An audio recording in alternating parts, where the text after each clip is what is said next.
So I'm going to make a playmat for one of my good friends, has just had a little baby girl, and I thought I'd save myself some time by having a look through my already cut fabric squares. So these are fabric squares left over from other quilts that I've made. So I'm going to pull some fabrics out of these to put together to make the quilt.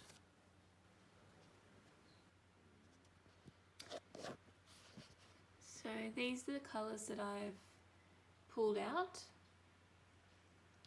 So I did have a picture of some items that she had collected for her little girl, and I've sort of pulled out fabrics of colours similar to those items. So she's not really a girly girl, she doesn't really like pinks and purples, so I've gone with all of these fabrics, which I think are playing very nicely together, and they all has a bit of a vintage sort of feel to it, the colour palette, which definitely suits her style as well. So now I'm going to lay these out and see if I have enough to make the size quilt that I want, and whether or not I need to add any more fabric squares into it.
So I've laid all the squares out, and I'm pretty happy with the placement and the balance of colour and light and dark.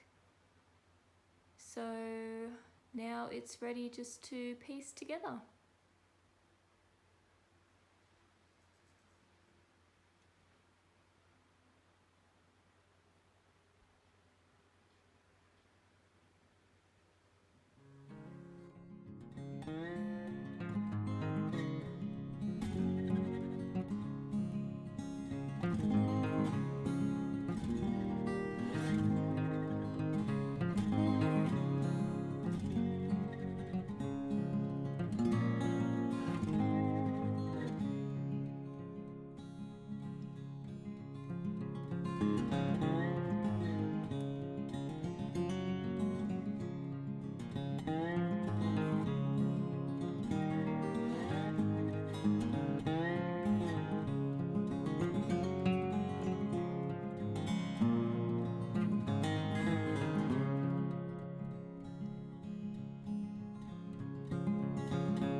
I've pieced strips of my squares together, and now I'm pinning 2 strips at a time to each other.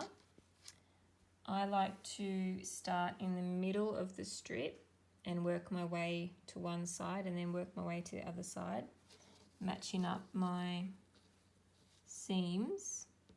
So you can see that the seams are ironed in opposite directions so that I get a nice flat seam. And I like to pin each seam in place to try and make sure that I get nice neat and matching corners in when 4 squares are put together. And I like to use these flat long pins.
It took me a little while to realise, until recently, that I worked out that my needle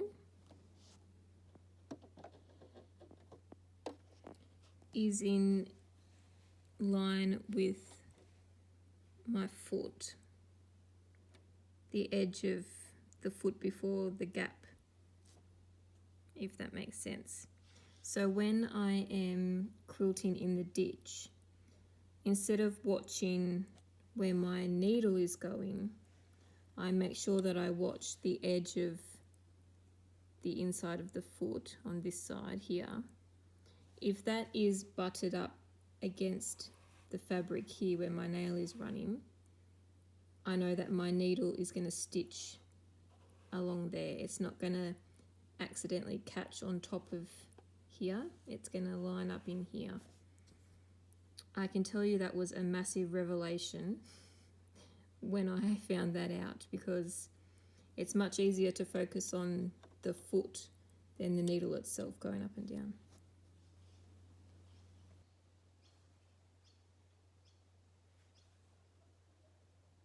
A little tip from me to you: I have wound my binding onto an empty spool and I place it on my bobbin refill feeder,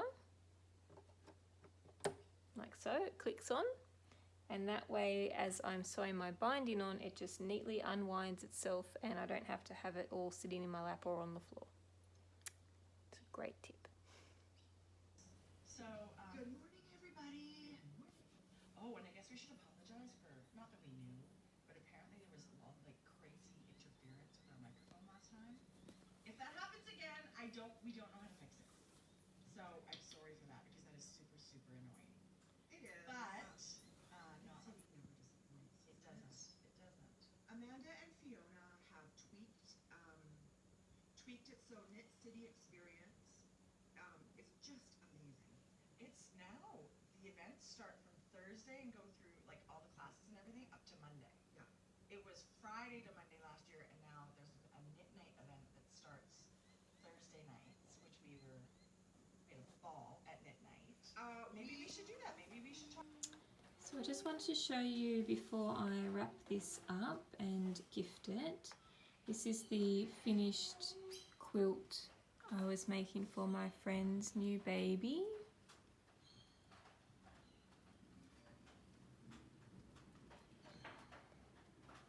So this is what I sort of call a playmat size. So it's good for just putting on the floor, or using in a pram, or when you're traveling in the car. And then it sort of serves as a bit of a lap blanket as the baby gets a bit bigger. So I did quilting in the ditch, just in a white cotton, and I added a plain white border, and I used plain white binding. And on the back I used this wonderful Jocelyn Proust, I think her name is. She's on Instagram. This beautiful wattle fabric. She designs really lovely Australiana prints that are really quite fresh and modern. And this is my little label. It's the first time I've done a label in a long time. I got a bit lazy and stopped doing labels for my quilts, but here's my label. So I'm really happy with how this turned out, and hopefully, I'm sure she will, my friend will love it.